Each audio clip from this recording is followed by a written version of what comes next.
Ito naman, no, medyo sinisikap ko lang likutan ng konti yung aking pong pag-iisip dahil napakaraming mga senator judges ang napakalikot mag-isip din base dun sa kanilang session ng June 10.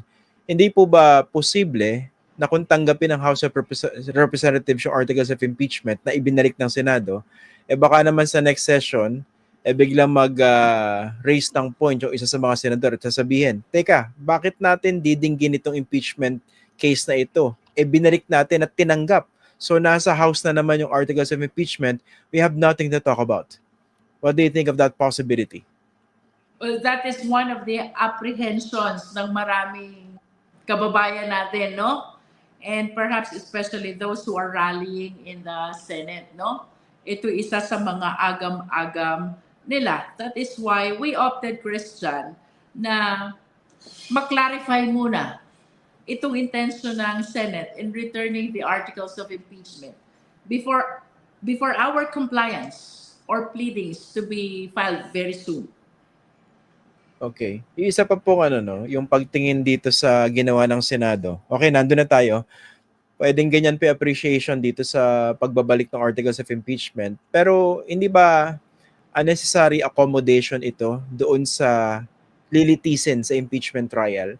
Dahil itong compliance doon sa 1-year ban on filing more than one impeachment complaint against the same impeached official or impeachable officer, ito po yung punto na ni-raise ni Vice President Sara Duterte doon sa Supreme Court. At pangalawa, hindi ba dapat ang magre-raise niyan sa impeachment court ay yung defense at hindi isang senator judge?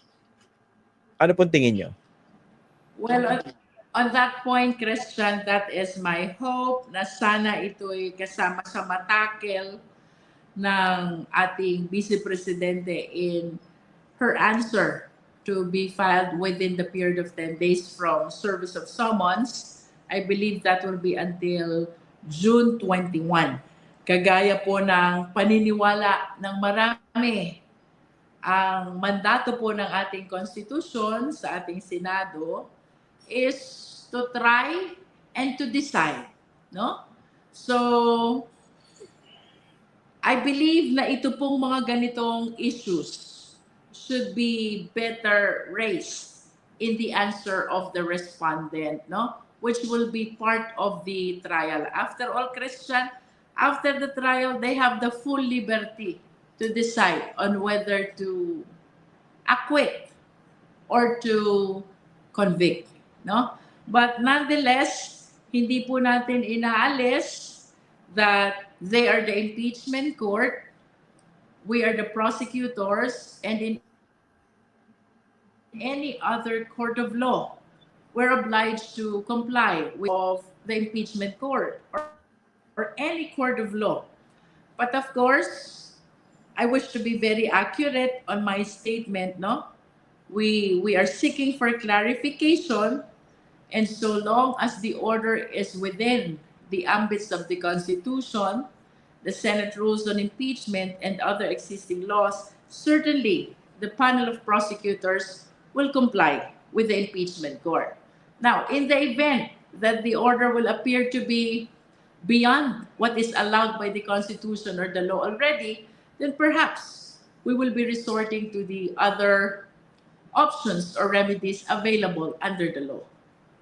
Okay. How does the team of prosecutors po intend to deal with certain senator judges who have been openly showing their bias in favor of the Vice President? I'm talking about the likes of Bato, Bongo, Robin Padilla, Amy Marcos. And in the case of Amy Marcos and Robin Padilla, kasama pa sila dito sa huling event on Independence Day sa Malaysia with the Vice President. Well, I hope they will be reminded by their own rules on impeachment, no? Kasi napakaliwanag po niyan doon sa sarili nilang rules on impeachment. Dinefine pa po doon. The duty of the senator judges is to be impartial, and they even define what political neutrality is all about. Ibig sabihin daw po nito, impartiality without reference to political affiliation or preference, no? I hope that they will appreciate the meaning of political neutrality in accordance with the intention of the Senate rules on impeachment, including the mandate of our Constitution. No? Tayo naman po ay hindi pa nag-uumpisa ng trial. No? But I hope by then, they will be able to demonstrate the political neutrality which is called for by no less than the Senate rules on impeachment. Honestly speaking, how convinced are you, Congresswoman Jinky, that there's still hope that these senators that I mentioned would still exhibit political impartiality once trial commences? When you have the likes of Robin Padilla na sinabi, kahit sunugin daw siya, mangangamoy Duterte siya.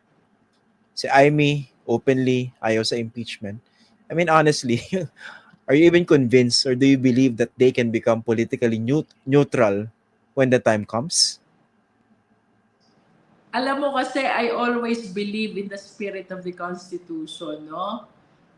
Ito dapat ang palaging ipinapaalala sa lahat ng mga lingkod bayan. Most especially with respect to those who are involved in the impeachment process. Ang sabi sa ating Constitution, sovereignty resides in the people and all government authority emanates from them. There's only one reason why the prosecution panel will be appearing before the impeachment trial.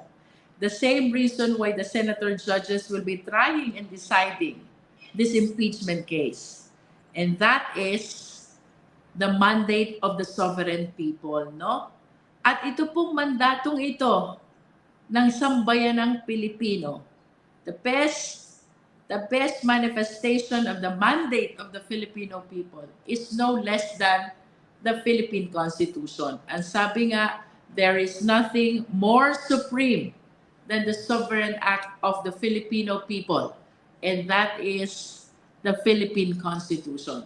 I hope that by the trial begins, they will be reminded by this solemn duty to be impartial in discharging the function as senator judges in the impeachment trial. Okay. Puntahan natin yung pangalawang requirement sa inyo ng Senate Impeachment Court. Di ba yung una, certification na above board, hindi unconstitutional. Although again, ako personally, I believe, hindi naman kailangan gawin yun eh. Okay. Pangalawa, yung hinihingi nila sa House of Representatives na yung 20th Congress daw, sabihin, talagang willing pa rin silang i-pursue yung impeachment complaint against the Vice President. Ito pong itatanong ko sa inyo, ito po actually nagpunto nito isang political scientist na ito itago na lang ang kanyang pangalan, no? Tatago na lang natin ang kanyang pangalan.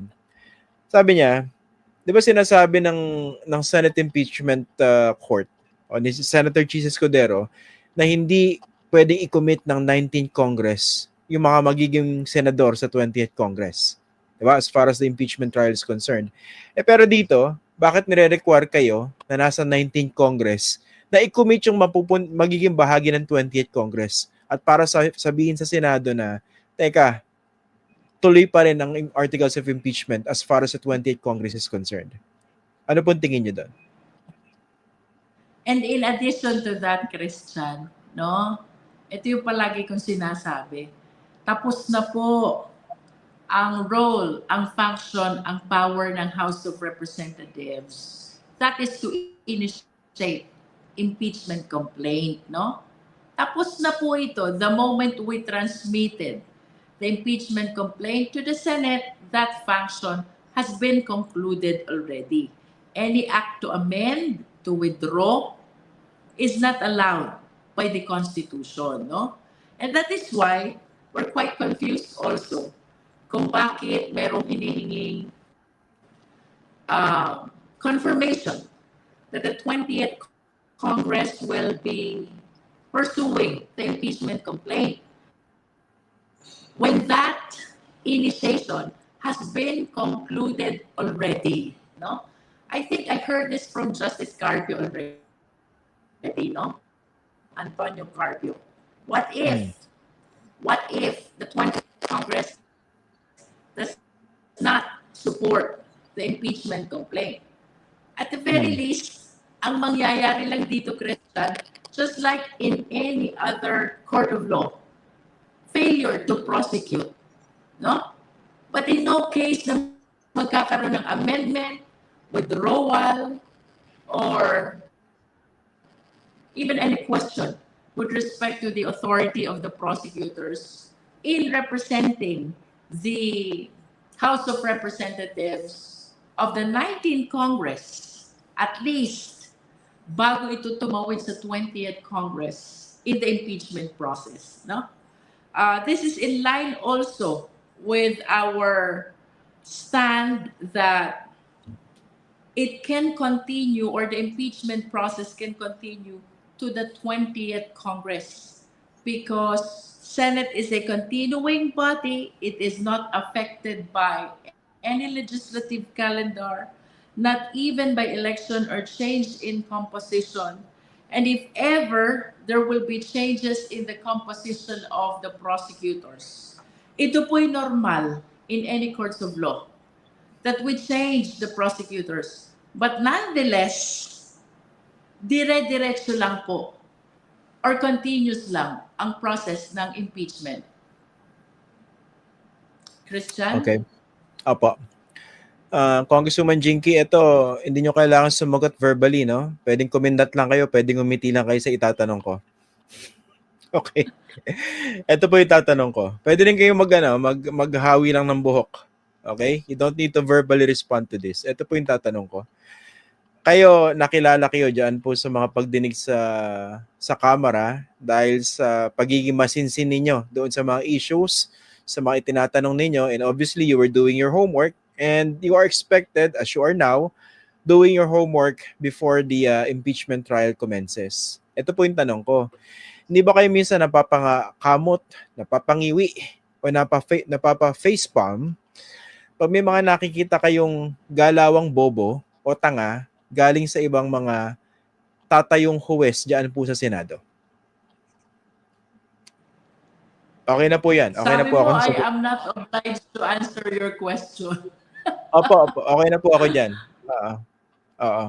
Ayoko naman kayo ipahamak, pero I just have to put that out, no? Kasi nga, marami na frustrate because people who are supposed to know the rules and the law as far as the impeachment trial is concerned are not necessarily manifesting that supposed knowledge.